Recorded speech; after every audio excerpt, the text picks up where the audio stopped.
So one morning, a couple, Pat and Joe, go down to breakfast, as they do each morning. And as Pat and Joe sit down to breakfast, Pat happens to glance out the window. And as Pat glances out the window, can't help but notice the neighbor's laundry. And as Pat looks at the laundry, realizes it's rather quite dirty. And thinks like, wow, did you even bother to wash the clothes? And begins to complain about what a terrible job they have done in the laundry. And as Pat does that, Joe simply takes a cup of coffee and says nothing. So now the next morning, Pat and Joe sit down to breakfast, but this time, Pat makes it a point to look out the window and see how the laundry's doing. And is not disappointed because it's even dirtier than yesterday. And begins to talk about what a terrible job these people do, and my goodness, can't they do better with their laundry? And don't they realize what they look like doing such a terrible job with the laundry and hanging out there for all their laundry for everyone to see? And Joe takes a drink of coffee and rightly says nothing because Jess doesn't want to be a part of this. And so now the next day, as they go down to breakfast, Pat makes it a point to walk right over to the window to get a really good look at the laundry. And my goodness, it is so dirty. And goes on about how this is the dirtiest laundry I have ever seen. What is wrong with these people? They're making us all look bad by having all their dirty laundry hanging out there for everyone to see. And Joe takes a drink of coffee and says nothing. Now, the next morning, as Joe is walking downstairs, Pat runs so quickly, pushes Joe to the side to get to the window to get a look, and is shocked. The laundry is completely clean. In fact, it's amazingly clean. It's bright and it's white. It says, well, what's wrong with these people? If they actually know how to clean their laundry, why didn't they clean it sooner? What have they done to make their laundry so clean? And Joe, not taking a sip of coffee, says, well, I got up early this morning and I cleaned our windows.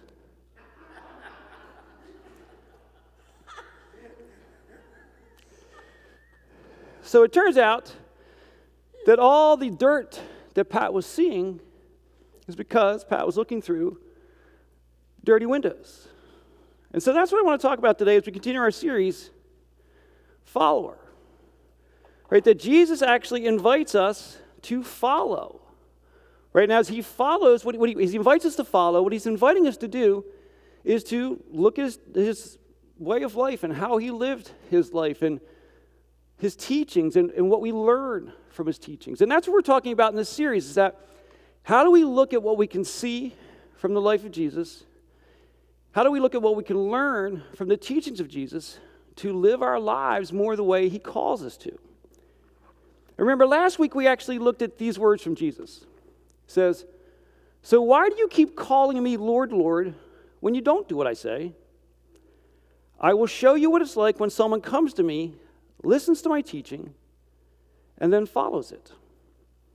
And here's the promise of Jesus, is that if we listen to his teachings, if we look at his ways, it's not about narrowing our lives. It's about expanding our lives, having more full lives, living more completely as we are created to be, to embrace the gifts that life has, and to be part of being the gifts that life gives to others as well.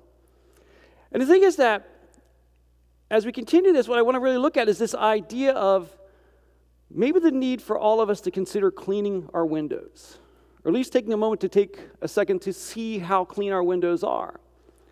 Because as we talk about having clean windows in this case, what we're really talking about is that how do we look at the world?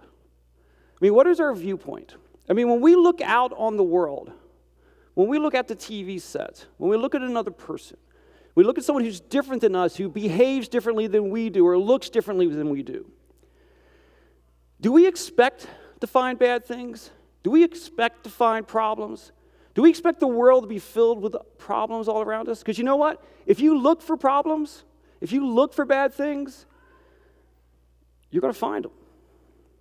And I think that's the viewpoint that we need to kind of be careful about. And I think that we live in a time where that seems to be almost a default state of things, that we kind of wake up each day just looking for problems. In fact, there are entire cable news networks who make their livings off of making sure they can point out every single problem that's out there, even if they have to make them up.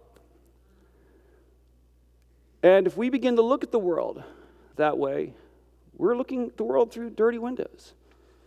And Jesus kind of lays out as one of his followers how we're meant to live.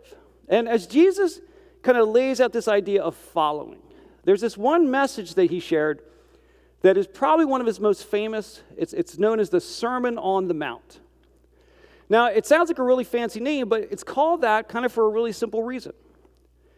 That as Jesus was there that day, so many people had crowded around him to hear what he had to say that if he just stayed on the ground level, most people wouldn't have been able to see him.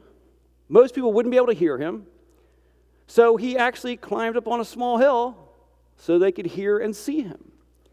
And the Sermon on the Mount is a really important sermon that Jesus shared because it really lays out this idea of being a follower and what it means to follow Jesus. And remember, Jesus would often talk about this thing called the kingdom of God, that there's this power, presence of God around us, and we can either tap into it or ignore it. And so as Jesus describes this kingdom of God, he's saying that if you want to tap into that, if you want to experience that, these are the things to do in our lives. And he talked about a wide array of things, but I want to look at just one of the things he talked about there, which is this. Do not judge others, and you will not be judged.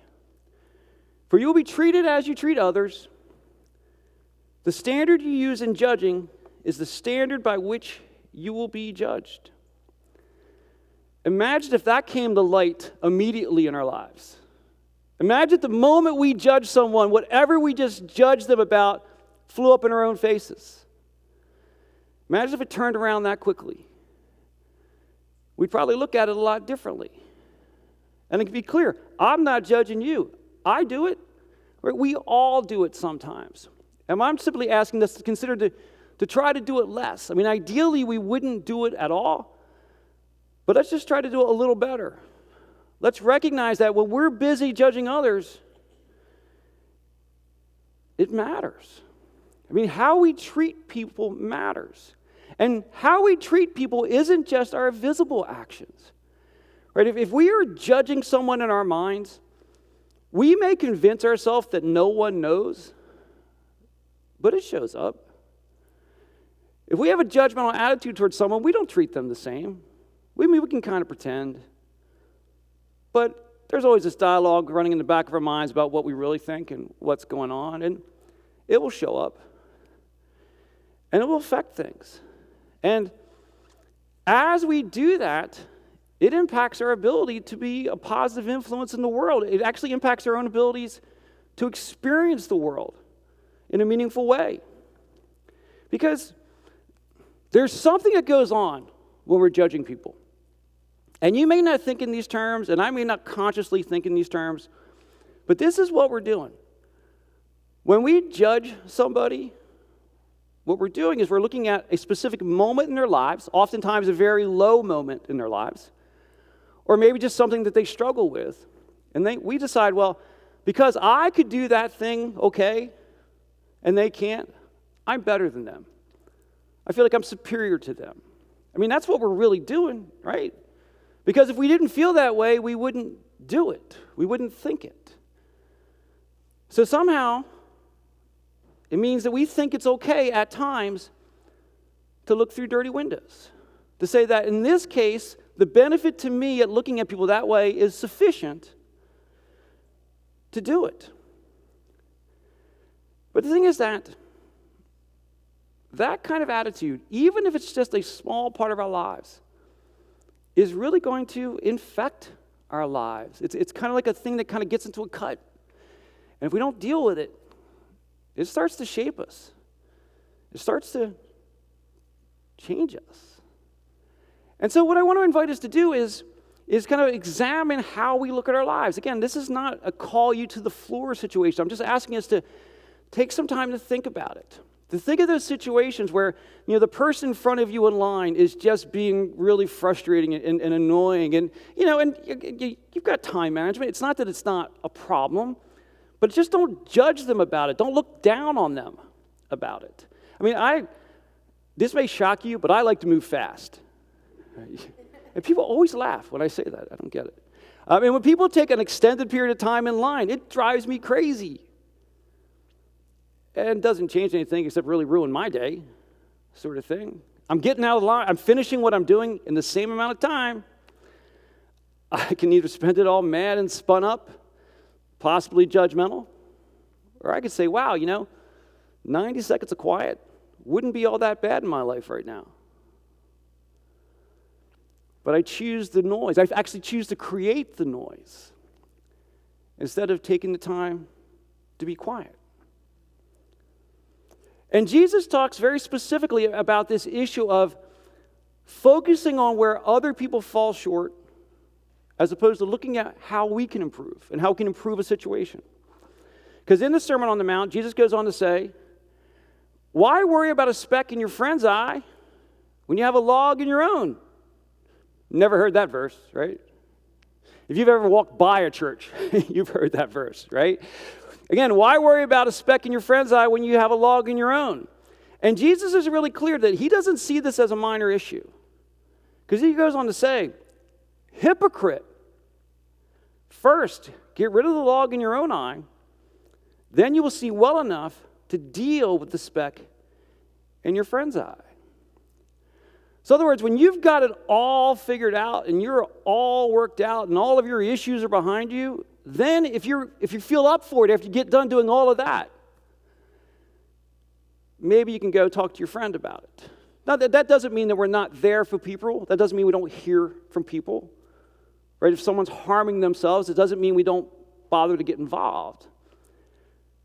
But what he's saying is that we need to look at our own lives, particularly when we find ourselves having a judgmental attitude. Because when we judge people, we are generally judging them based on some standard that we have created. Like when I'm frustrated behind someone in line, I've set the standard that transaction should have taken 22 seconds. Right? And it's taking 28, and I've just had enough. I can't stand it anymore. Right? But that's really what I'm doing.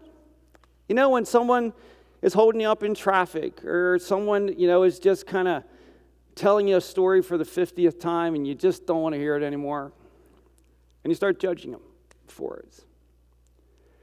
What we're saying is that I have set a standard for behavior. I have set a standard for how I expect things to go, and they're just not living up to it. So I'm going to judge them for it. But then if I follow Jesus' advice here about getting rid of the log in my own eye, how many times do I set a standard and I don't live up to it? How many times have I decided that I'm not going to do that thing anymore? Or I'm going to try to do something to improve myself, or I'm going to try to make a difference. I'm going to volunteer more. I'm going to take better care of myself. I'm going to be more patient. And when I fall short, I have a reason for why I fall short. But when others struggle, I don't want to extend the same thing to them. And here's the thing, and this is what Jesus is really showing us, is that if we focus always on other people's actions, we're, again, looking through a dirty window. We are causing ourselves to get upset. We are causing ourselves to not experience our lives as well as we could. And we are harming that other person. Right? Because even if they don't know what we're doing, we're meant to love people. If we're not loving towards people, we're denying them our love. But if I will take an attitude of, how do I address things? How do I look at my own life? Where am I falling short? How could I do better? How could I make a bigger difference? How could I be more present with my family? Right? How could I change some of my other activities to make the people in my life more important? If I start to do that, it starts to change everything. Because it starts to change me. It starts to change the way I treat other people. And if I do that, I'm actually bringing love and light in other people's lives.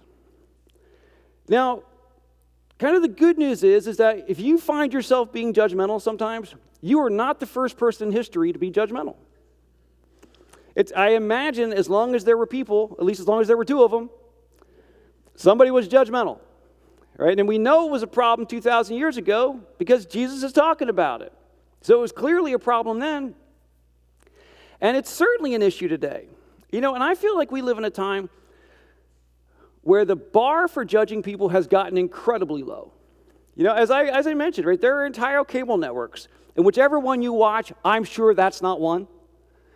But there are entire cable networks that make their living us getting us spun up about things.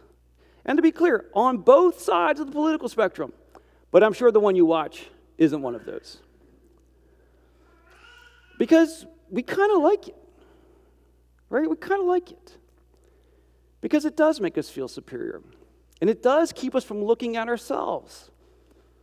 And as we find entire groups of people that we're going to decide are no good, when someone, again, looks different than us, if someone, God forbid, votes differently than I do, there must be something wrong with them. Because, of course, we can judge every human being about one thing we know about them, right? That's facetious, just to be clear, right? We should not judge human beings based on just one thing we know about them. But that's kind of what we do, right? If you're in that political party, you're a problem. If you support a certain issue, you're a problem. Right? It doesn't mean that there isn't a fundamental idea of truth and wellness and so forth, but we just don't want to bundle people up based on things I have decided to oppose. Because maybe, just maybe, it's possible for two people to have differing opinions on one specific issue and still get along, and still maybe even be friends, certainly at least be respectful to one another. Maybe it's possible. Doesn't look like it if I watch my news very often, but we don't have to let the news tell us what to do. We don't have to let anyone out there tell us how to act or how to be, right? We have one perfect example. Jesus. And Jesus says, why don't you take some time to look at what you're dealing with and address those things and cut the other folks a break a little bit. So that's the one I think that I'm going to put my bet on.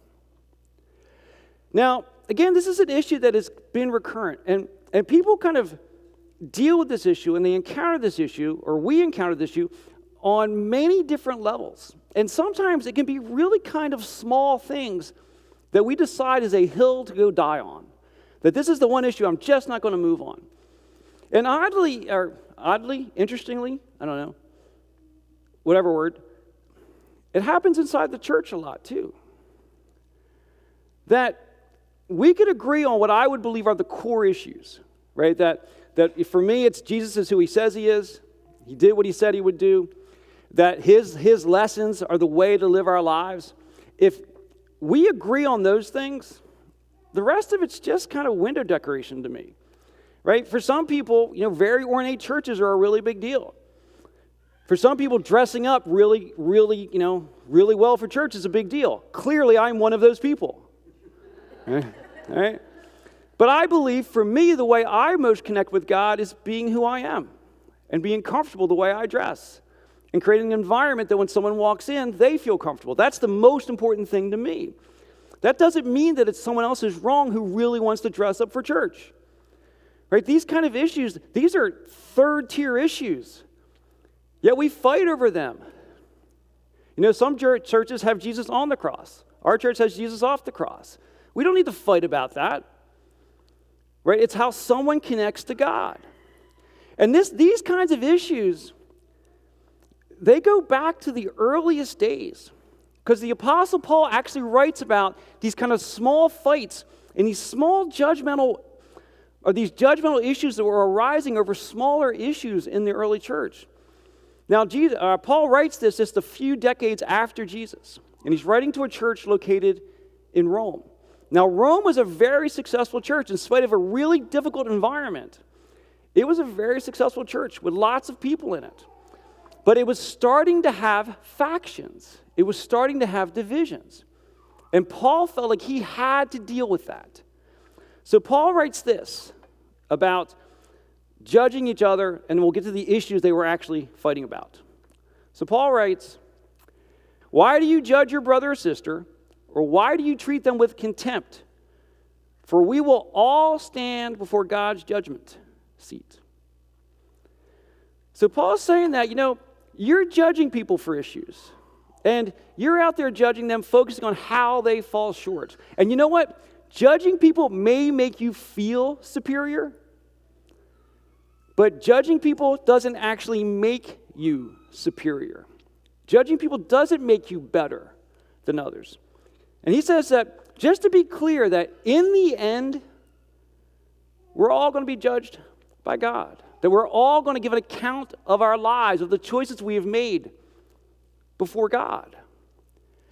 And so what he's saying is that when you kind of stand before God at the end of your life, and God's talking to you, God's not going to go, hey, you know what? You were really good at judging people. And I've got this lady, Sally, over here, and I don't really know what to do with her. So what's your opinion? Thumbs up or thumbs down on Sally? What are you thinking? He's saying, it's funny. It's funny when you say it out loud sort of thing, right? It's funny. I did that in my notes and stuff, but it's actually funnier now they say it out loud. But we know better. We know better that what we do matters. What we do matters. And we don't know exactly how it plays out in the end, but we are told that in the end, the choices we make, we will give an account for. And the thought that we might actually be answering for what we thought of what other people did, instead of saying, I tried to do as best I could, and I just couldn't get there. I can't imagine that there's nothing but mercy for the person who says, I tried as best I could to get better, and I just couldn't get past my thing. I would not want to say that, no, I chose to not look at my thing because I was busy judging someone else's. And Paul goes on to tell us that, there's no real upside to being judgmental of people other than a temporary high for feeling superior. Paul tells us that there's a real, possible, dangerous downside to being judgmental. Because he goes on, and as he goes on and talks about the challenges of being judgmental, look at the issues that people are fighting about. He says, therefore, let us stop passing judgment on one another. Instead, make up your mind not to put any stumbling block or obstacle in the way of a brother or sister. Now, you know what they were actually fighting about? Was certain food okay to eat? The one person said, this particular food is okay to eat. And someone else said, no, it's not. You're not allowed to eat that. Some people were fighting over the fact, should there be special holy days in the year? And other people said, no, I think that kind of every day should be the same, that we should be connected to God the same all the time. Right? It's kind of like, do I dress up or do I dress down? Like for me, seeing things largely the same, dressing casually, that's why I feel connected to God all the time. For someone else, wearing their kind of their church clothes, right? And having special days of the year where they go into a church and they connect with God through that. Those are both great ways to live. Yet they were judging each other for that. And I mean, honestly, we don't have those kind of fights in this country so much, but across denominations that happens. I mean, how many people have died in Ireland over those exact kinds of issues? And so Paul's saying that you make sure you understand what you're doing this about. And then the larger point he makes here is that when we judge people, he talks about creating a stumbling block or an obstacle. What's he saying? That when we are judgy of people, particularly if you consider yourself a Christian or you consider yourself a Jesus follower, you run the risk of your behavior driving someone from God. Because when we're judgy of people, people know. I mean, in fact, some people, when I flip on the TV, are very happy to call themselves Christians and judge all kinds of people. And I have not found that to draw anyone to God. And it doesn't mean that there aren't behaviors that need to be addressed. It doesn't mean that we don't want to get healthier. But we are not called to judge people. When Jesus calls us to follow, he calls us to lead lives that point people toward God. How do I know that? Because he tells us to live as he lived. And what did he do? His entire life was about pointing people towards God. And one of the best ways that we can do that is to begin to focus on our own lives and recognize, how can I do better? And a big part of doing better is connecting better with other people, being present with other people, being supportive of other people. Because if we actually undertake this process of saying that I'm going to try to address my issues, it reframes our entire worldview. Because if I simply point out everyone else's flaws, and someone has an issue with an addiction or other habit that's just that they're wrestling with, it's very easy for us to go, you know what? Why don't they just get their act together? You know, their problems would go away if they would just get their act together. But when I focus on my own issues, and I have to actually go through the struggle of trying to get healthier, of trying to get well, of trying to give up a bad habit, of trying to develop a positive habit, it turns out that just deciding to do it's not enough. It actually takes work. And as we actually go through that work in our own lives, we go, wow, this is kind of hard. Sometimes it's really hard. And then it occurs to us that if it's hard for me, maybe it's hard for them too. So rather than judging them for where they're falling down and why they just aren't getting healthier fast enough, we start to say, well, this was a process. And maybe someone helped me through my process. Maybe I can help that person through their process. Maybe I can actually focus on how I can do better, get healthier, make a difference, and be part of helping someone else get there as well. That we begin to release that attitude of superiority and embrace the gift that our life is. And the thing that I want us to really kind of take with us on this is this idea that we find what we're looking for. Well, I started out at the beginning talking about if I always look for bad things, what am I going to find? Bad things. But what if I reframed my life? What if I cleaned my windows so I was always looking for good things? What am I going to find? I'm going to start to find good things. Now, that doesn't mean that everything's good, right? There are still real problems in the world. There are real challenges in the world. But if I fortify myself with goodness in my life, when I encounter those challenges, I've got the strength to deal with them. I've got the attitude to deal with them, that I'm willing to be the light that runs towards the darkness. And the thing here is, if our windows are clean, not only do we let the light in, but what happens? If you walk by a window that's bright and clean at night and they turn the light on, the light shines out. If we're willing to clean our windows, we're willing to change the way we look at the world, we're willing to change the way we look at people, we'll let the joy of the goodness come in, and the light of God that's in us shines out. And that begins to change everything.